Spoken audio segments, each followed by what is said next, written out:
जो खैबर पख्तूनख्वा में रहने वाले हैं उन लोगों से मैं आज मुखातिब हूँ। पिछले दिनों मेरी नज़र से एक रिपोर्ट गुजरी KPK हेल्थ मिनिस्ट्री की वेबसाइट पे मैंने देखी। मुझे इंतहाई फिक्र हुई। मुख्तलिफ सरकारी हॉस्पिटल जो हैं उसका आदाद व शुमार आंतों और पेट के मसाइल के हवाले से मैंने देखा। एक हफ्ते में 34,701 पेशेंट आए। ये तो गवर्नमेंट हॉस्पिटल की रिपोर्ट है जो इंतहाई तशवीशनाक है। मैदे की बीमारियाँ जो तेज़ी के साथ फैल रही हैं। अगर आपके अंदर इस तरह के मसाइल हैं, इस तरह की बीमारियां हमारे सूबे में जो तेजी की तरह फैल रही हैं और वबा की शक्ल अख्तियार कर रही हैं, तो इससे हमने बचना कैसे है। ये पेट के मसाइल जो रोजाना के हिसाब से बढ़ रहे हैं, मैदे के मसाइल से जो रोजाना के हिसाब से बढ़ रहे हैं, इमरजेंसी केसेस जो सामने रिपोर्ट हो रहे हैं, और इस तरह के मसाइल जिसकी वजह से जिस्म में दम नहीं रहता है, उल्टियाँ लग जाती हैं, पानी की कमी हो जाती है, इलेक्ट्रोलाइट्स की कमी हो जाती है, और फिर उस पूरी फैमिली के लिए परेशानी हो जाती है।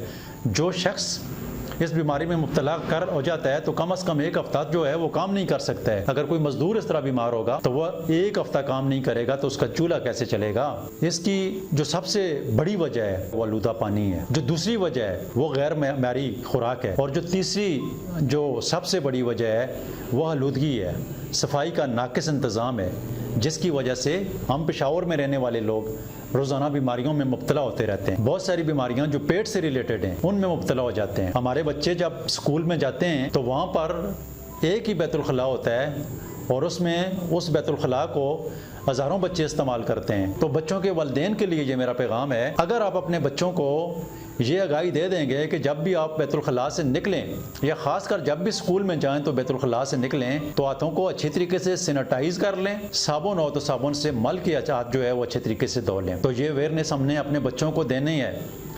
जिस तरीके से हम अगर घर की सफाई करते हैं, अपने सहन की सफाई करते हैं, अगर इसी तरीके से हम अपने महल्ले की, अपने गलियों की सफाई कर लेंगे तो यकीनी तौर पर हमारा शहर, अगर हम पेशावर के रहने वाले हैं तो इस पेशावर को हम खूबसूरत तब भी बना सकते हैं कि जब इसका ख्याल हम खुद करेंगे। इस तरह मैंने जिक्र किया पानी का आलूदा होना, ये कितनी बदनसीबी की बात है कि हमें पानी पीने के लिए भी साफ नहीं मिलता है। तो हम ये तो कर सकते हैं ना कि पानी को उबाल कर पी सकते हैं। हम खुद बहुत कुछ कर सकते हैं। हम इस माशरे को हम खुद खूबसूरत बना सकते हैं। हम अपनी ज़िंदगी में खुशियाँ ला सकते हैं। हम बीमारियों से बच सकते हैं अगर हम बचना चाहें। अगर हम अपने मुल्क को, हम अपने सूबे को, हम अपने ज़िले को, हम अपने महल्ले को, हम अपने गांव को खूबसूरत बनाना चाहें तो हम सारे मिल के बना सकते हैं। लेकिन उसके लिए हमें यूनिटी, हमें इत्तेहाद कायम करना होगा। हमें मिलजुल के काम करने होंगे। हमने सेहतमंद रहना होगा। अगर हम सेहतमंद होंगे तो यकीन माने कि हम दुनिया का हर काम कर सकेंगे, और अगर हमारी सेहत ख़राब होगी तो हम दुनिया में सबसे ज़्यादा पीछे रहने वाले लोग हो जाएंगे। मैं होम्योपैथिक इलाज की तरफ भी आना चाहता हूँ कि होम्योपैथिक इलाज के हवाले से मैं आपको आगाही दूँ। अभी फ़र्ज़ करें कि मेरे पास कोई ऐसा मरीज़ आ जाता है तो उसका पेट ख़राब होता है। हमारे पास एलोपैथिक से कहीं ज़्यादा तेज़ सिस्टम है।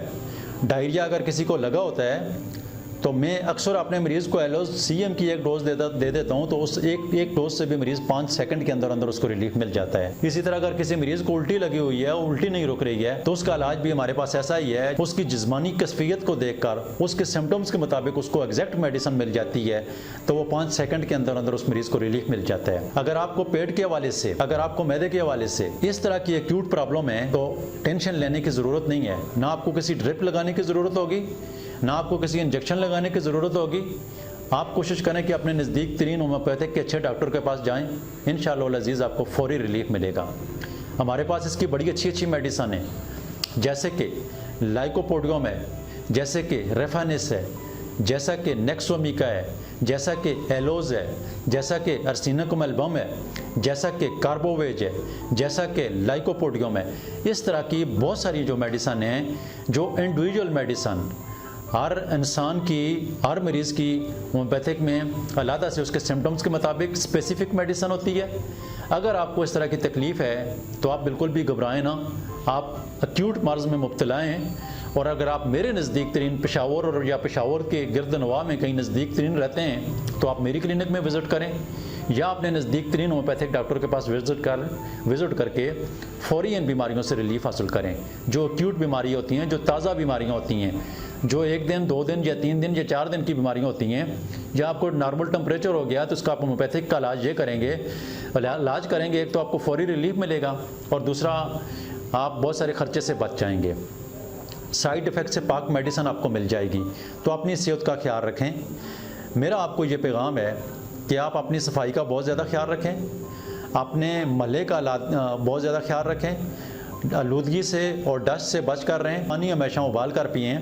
तो इस तरीके से आप बीमारियों से बच जाएंगे और आप सेहतमंद हो जाएंगे। तो जब आप सेहतमंद होंगे, हमारा माशरा सेहतमंद होगा। आज से ही हम सेहतमंद होना शुरू हो जाएंगे, बीमारियों से बचना शुरू हो जाएंगे। और हम अगर इन बातों के ऊपर अमल कर रहे हैं तो यकीनी तौर पर हमारी आने वाली नस्ल भी जो है वो महफूज रहेगी। तो हमने अपने आप को महफूज बनाना है, सेहतमंद बनाना है। तो इसलिए आप अपना भी ख्याल रखें, अपने बच्चों, अपने अजीज़ों और अपने दोस्तों का भी ख्याल रखें। दुआओं में याद रखना। अल्लाह हाफिज़।